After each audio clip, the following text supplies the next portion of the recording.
Welcome to Dr. Walls and Friends on the Sisters in Harmony Network. We are here live on location on the beautiful island of St. Lucia at the Coco Palm Resort. And I am joined with Miss Velika Lawrence. How are you doing today? I'm good. How are you today? I'm great, thank you. So I had the pleasure of meeting you yesterday at the Sisters in Harmony Conference, and you were telling me about this developing nonprofit that you're involved with.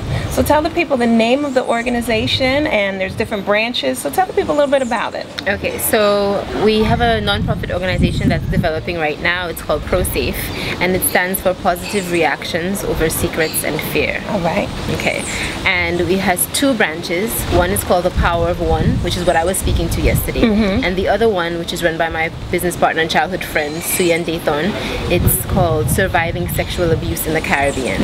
That's really the one that we've actually hit the ground running with. We've done some research studies on island. We do women support groups on island, and we do a lot of awareness campaigns on island. Okay. To encourage survivors and supporters of survivors of all forms of sexual abuse and sexual assault to feel encouraged to come forward, to find themselves out of what has happened to them, what has been taken from them.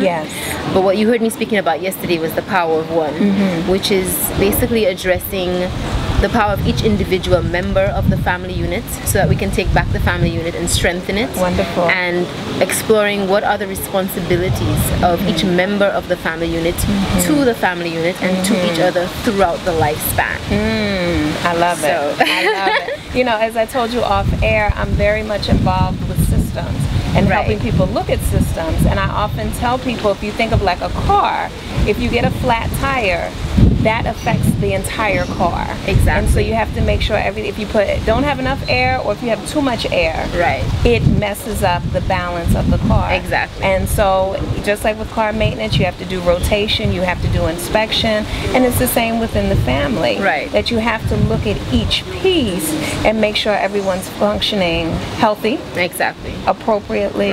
And I love the way that you said strengthening the family unit. And being aware and honest with each other that we're all going through different transitions. Each human, the mother, the father, the baby, the teenager, the child, the toddler, whoever, whatever age, whatever stage you're at, there are different feelings and thoughts and levels of issues that come up, and we all cope differently. So another big thing that I'm doing, of course my major is psychology and counseling, but I want to take that out of the classroom, out of the textbook, out of the office, and bring it to our people in St. Lucia and just do self-empowerment work to encourage people to delve into their deepest self, their highest self, and find out what you can do. Pursue the highest you, pursue the best you that you can. What are your resources? What do you see them as? Who is your support system? Let's define and redefine that. You know, things like that. Now, do you find, I know in the States often I find with people of color, but I mean it can run across the board, that there's a stigma attached with seeking therapy or seeking help. Do you find that here on the island as well?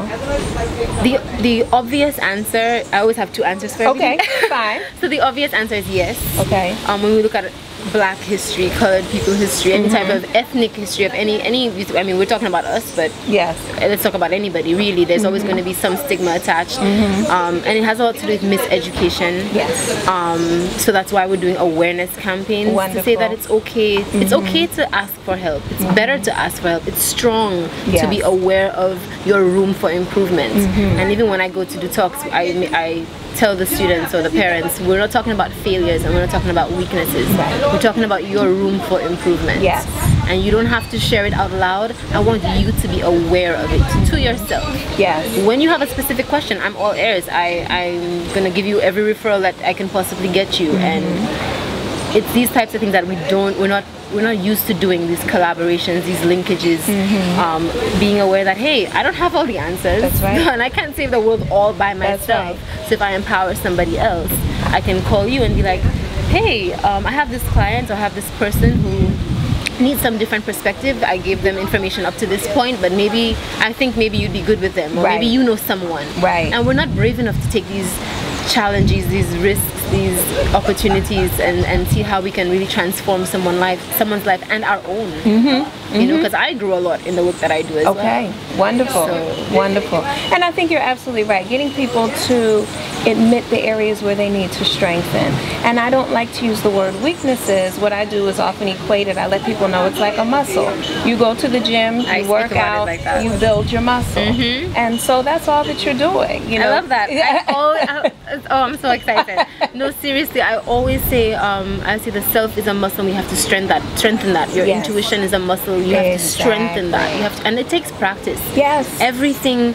Look in the camera and please tell the people it takes practice. It takes practice. It takes practice, people. Practice. And I always say that. I always say, I give my spiel. I'm getting to the heat of the moment and I'm talking and I'm like, okay, I know this is overwhelming what I just said, and you're thinking, where am I going to start with this? I have all this mess on my hands. I have all this mess inside. My mom this, my dad this, when I was a child that, my boss this, my boyfriend that, my children this, education that, no money, whatever the case may be. We have to start somewhere, and it takes practice. Practice, practice, practice. I practice every day, and it's hard. And just admitting that validation, you never know whose life you're saving when you're validating and sharing a story. You never know. So I take all of these things that, I mean, we have all these definitions for them by textbook. I try to take, again, like I said, take it out of the classroom, take it out of the textbook and communicate it to our people. You know, as a nation, we're family. As a nation, we're all connected, whether we like it or not. Whether we realize it in time or not, we are. So we have a responsibility to each other, and you need to define and redefine that as your life changes. That's it.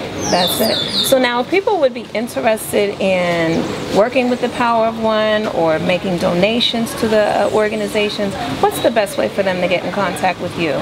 Okay, so you can go to our website. It's www.prosaf.org, and Prosaf is PROSAF.org, and all our information is on there. And you can also contact us directly. We have our Twitter pages, Facebook pages, and my partner C.N. Daythorn, her telephone number would be 1-758-724-9991, and mine, Velika Lawrence, is 1-758-723-6466.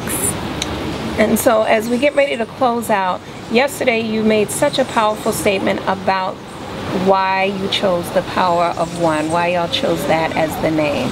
Can you speak a little bit to that? I chose the Power of One because I've realized over time the power of me, and it's been a difficult thing, and it took a lot of practice for me to realize how many times I've saved myself and how many times I've saved someone in very subtle ways. Understanding the power of the truth, the power of taking the time to listen. So it's the power of one individual, and then it's the power of one moment. It's the power of realizing that this is an opportunity. In the moment that you feel anxious and a challenge and you're angry and there's anxiety and all these things, there's also an opportunity. So it's the power of realizing that. And then if you communicate that effectively to a family, and each member of the family takes it up and takes it in and realizes, well, how can I change my little moment to moment? What could I have done last night? You know, there's very, very short-term, small goals that you can make. You know, if I just spoke slower to him, and if I just understood her a little bit more, and if I just realized that the war of the sexes exists and I need to overcome it, and I want to do it by any means necessary, and just, I mean, we can go on and on and on, but it's just, I want to encourage and empower people to pursue, to practice, and to explore the power of themselves. All right. Pursue, practice, and explore the power of yourself. Well, you heard it here from Miss Velika Lawrence. Please be sure to check her out. Give the website one more time. It's prosaf.org, www.prosaf.org. All right, perfect. Thank you for taking the time to meet with us. Thank you so much. I'm so excited. We'll be back shortly on Dr. Walls and Friends.